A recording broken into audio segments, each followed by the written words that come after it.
The Buffalo Bills have been to the playoffs 4 straight years and have yet to win that elusive championship. What will they need to do to get over the hump? What players of tomorrow can help them get there? Who will they select with their top pick in the 2023 NFL Draft? We talk about that and more on Draft Brothers.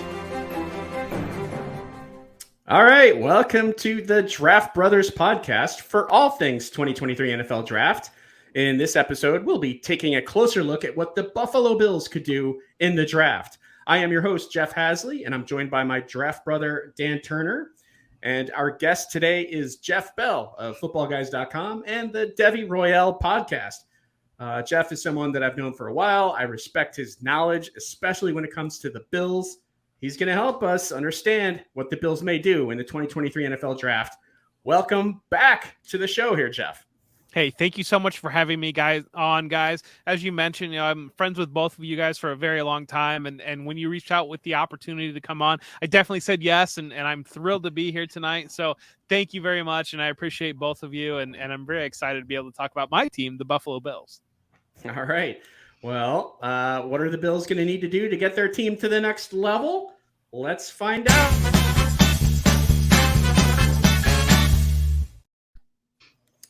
All right, Jeff. Easy, simple question because we're right there. We're at crunch time. We're at draft week. What are the top 2 to 3 options that Buffalo has for pick 27? What would you want them to do? What would I want them to do? I want them to get aggressive and go on and get Jackson Smith-Njigba, depending on where he ends up in the draft. That's what I would like to see because utilizing some of those resources, go up there, get a young receiver that can really pair with Josh Allen long-term, lock down the slot. That's been a little bit of a problem since Cole Beasley fell off. So that's what I would love them to do. Now, I think that if Bijan Robinson is on the clock at 27, I think he's going to be a Buffalo Bill, but I don't expect that to happen, and I don't expect him to get aggressive to go get him because of the premium placed on the position. In my heart of hearts, what I think they're going to do is I think they're going to take Jack Campbell, linebacker out of Iowa. Sean McDermott believes in that defense, and they built traditionally through the defense early in the draft. That gaping hole at linebacker, I believe Campbell has been working out with Luke Kuechly, and we know that Luke Kuechly's got some ties to the Buffalo Bills organization and the staff, that's the coaching staff that's in place. And so Campbell feels like that guy that would be a Buffalo Bill that as that pick comes through. But yeah, I want a little bit more of a spice and excitement in my draft, and I want to kind of close that gap between what we saw with the Cincinnati Bengals and with the Kansas City Chiefs in the playoffs. I think they need a little bit more firepower for Josh Allen, but again, I'm a little bit skeptical that that's the direction they're really going to go. Well, it's hard when you win so many games and you have to pick 27th. Unless, of course, you're the Philadelphia Eagles and you make good trades with the Saints and such, but that's a different story. But the only good pick that late is 32, and 32 is not even in this draft, so 31 this year. Yeah, you either want pick 1 or pick 32. I think pretty much is how it is. Yeah. Yes. All right, Jeff. So welcome to the show. Do you think the Bills will ever have a consistent running game under Josh Allen? I know you said you wanted Jackson Smith-Njigba. You've had Zach Moss, Devin Singletary. Now you have James Cook, and you signed Damian Harris. Do you think that those guys will be able to represent something that you guys can lean on and Josh Allen can lean on? Or is it just going to be more of Allen pretty much taking over when the need calls for? Well, Dan, as an Eagles fan, I think you can probably relate a little bit where we have that committee backfield approach that's led by the rushing quarterback, and I would expect that that's going to continue. As much as the team says they want Josh Allen to stop running, it's just in his DNA, and he's going to go ahead and do that, much like Jalen Hurts. And so I think when you've got a quarterback like that, they want to use scheme-specific running backs, and so Harris will be that heavier running back, and James Cook will be that little bit lighter, use him in the passing game a little bit more. And so in the aggregate, their stats end up as an okay rushing attack. It's just that they've never had that elite dominant running back over the last handful of years. And, if you're somebody that you've been a Bills fan for a long time, it's kind of ironic because they had a string there where they had Willis McGahee, and then they drafted Marshawn Lynch early in the draft. And it was just running through these CJ Spiller early in the draft. And you were pulling your hair out because they kept taking running backs early, and they didn't have the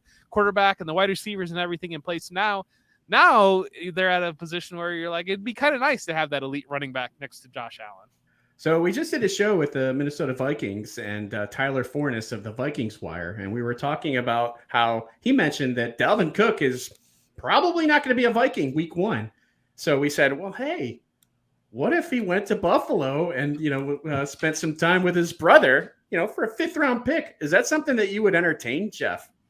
If we're talking about that type of compensation, I would prefer to kick the tires on Derrick Henry first and see what that value would be. I think that would be in that Buffalo weather. I don't know. I think that maybe Henry has a little bit more left in the tank, and I think he's got a little bit more natural fit for the Bills' offensive scheme. I'm a little bit hesitant, leery on giving up anything outside of monetary compensation for Dalvin Cook, just because we saw the drop off in his game last year. And I think he kind of falls into a bucket with Joe Mixon in my mind, where if you're able to add these guys in free agency after they were released by the team, that might be interesting to be able to insert in there. But I'm skeptical how much either of those two have left. And I do believe, I'm a big believer that when running backs do show that sign of decline, that I don't know that it happens quick, it happens steep, and it's not really worth investing in. We are talking Bills draft with Jeff Bell of footballguys.com and the Devi Royale podcast. You can follow him on Twitter at For Whom J Bell Tolls. Get that Metallica reference in there. Right. All right. So what do you think is the most significant change needed for Buffalo to take that next step forward towards a championship? I mean, last year they brought in Von Miller. Of course, he got hurt. Losing him was big, I think, in my opinion. Do they need to replace him? Can Von fill back in where he was? I mean, he's an older veteran. What does Buffalo need to do, Jeff? I'm just kind of curious on your take on this. Ideally, the piece that's sitting out there, maybe DeAndre Hopkins, I think might be the piece that's sitting out there. I think that they need more firepower. I think that as you go into the playoffs, now you're in a division with Aaron Rodgers of the New York Jets, and you got Tua Tagovailoa, along with that Miami offense that we know that Miami can put points up as long as Tua's on the field. Then you're going into the playoffs. You're facing against the Bengals. You're facing against the Chiefs. You're seeing potentially the Chargers. It's just a gauntlet that you need to run on the offensive side. And so when you've got Stephon Diggs, I think Diggs wore down a little bit as the season went on, not having that secondary complement. They were really hopeful that Gabe Davis would step up and be that player. I don't think he got there. I think he kind of is what he is at this point. I think that Gabe Davis can stretch the field vertically, but he leaves a lot to be desired in the quick and intermediate games. Bringing Hopkins in, he brings that physicality to the wide receiver position. He requires number one coverage, and that really creates opportunity for Stephon Diggs to excel on the other side of the field. And when you're looking at facing, they lost to the Bengals in the playoffs, and you look at that Bengals sideline, and they've got Jamar Chase, they've got T. Higgins, they've got Tyler Boyd as complementary pieces, Joe Mixon complementing that offense, and then obviously with Patrick Mahomes, he has a voodoo curse over the Bills, and I don't know that they're ever going to beat Patrick Mahomes. So part of me thinks the answer to this question would be Patrick Mahomes loses to the Bengals on the other side of the bracket, so the Bills don't even have to play him. There you go. Hey, that's not a bad wish right there. Yeah, no, I am a big believer that because the team traded away the pick that was used on Patrick Mahomes, that it's just Buffalo's curse, and they're going to lose to Patrick Mahomes at every opportunity. If you like sports and playing sporting games, download the Champions Round app. Get playing and start winning. Use the promo code DraftBros for a free $10 and check out our newest game mode, Spicy Slips. If you love live sports gaming, the NBA, Major League Baseball, and you want some extra action this NFL offseason, come play Spicy Slips.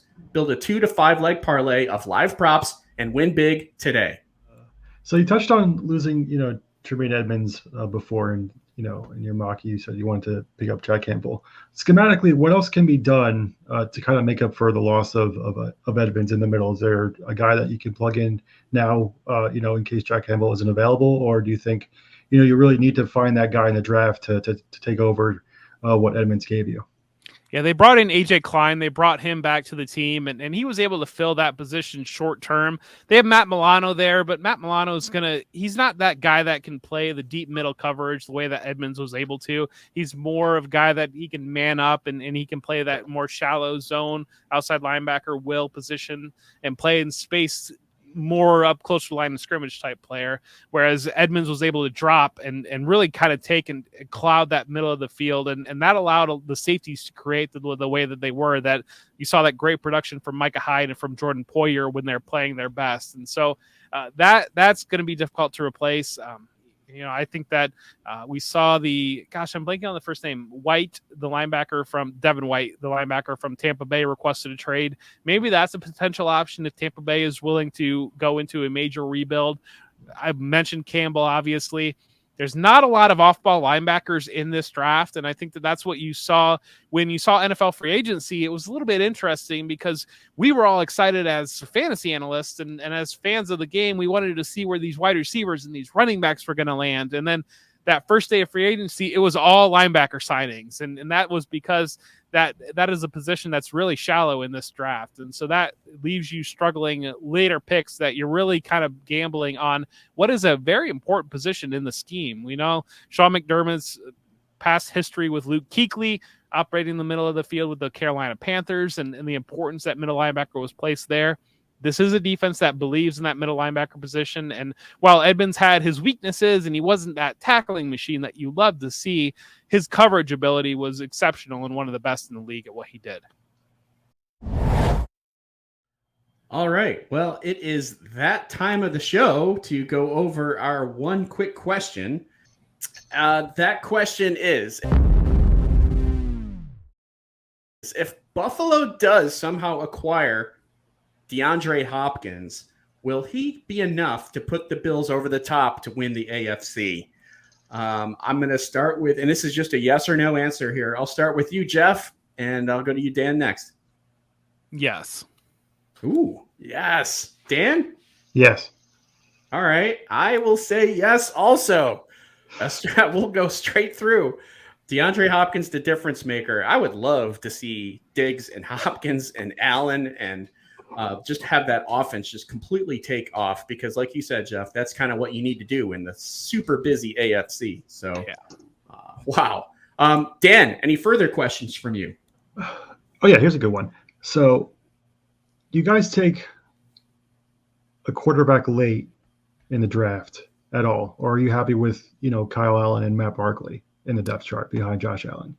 I don't imagine they take a quarterback. Kyle Allen and Josh Allen were in the same draft class, and they became very good friends in that draft class. And so apparently they've had a relationship that's run through their entire careers. And so I think they look at it as, I think the team really truly looks at it as Josh Allen misses extended time, we're just done in the water anyways. And so I think that relationship, that rapport with Kyle Allen and Josh Allen, I think is important and kind of an underrated factor. And Matt Barkley, much the same thing. Matt Barkley has been a mentor to Josh Allen. And so I think they view the position differently. I can't imagine that they use the draft capital on a quarterback. I think that they are okay with that backup position, just kind of knowing and kind of admitting to themselves that this team without Josh Allen for an extended period is going to be in trouble.